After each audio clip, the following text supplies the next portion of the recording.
رد فعل وتعليق مدرب الوداد المغربية البلجيكي سفين فاندنبروك بعد مباراة الأهلي والوداد المغربي. قبل ما ندخل في تفاصيل الخبر، لو انت أهلاوي أصيل اضغط لايك واشترك في القناة لنرى كم عدد محبي النادي الأهلي. بعد مباراة الأهلي والوداد المغربي في نهائي دوري أبطال أفريقيا، فقد صرح مدرب الوداد المغربي البلجيكي سبين فاندنبروك وقال: كانت مباراة صعبة للغاية على الوداد المغربي.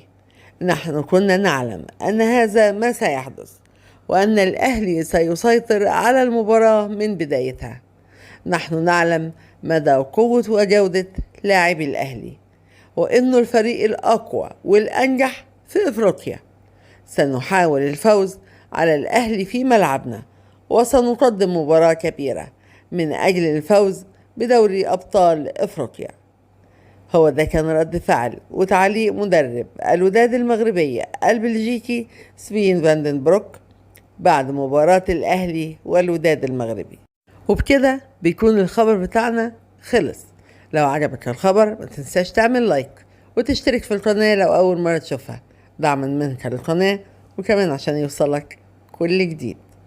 أهلا بكم معانا، كنتم مع خبر في الجون.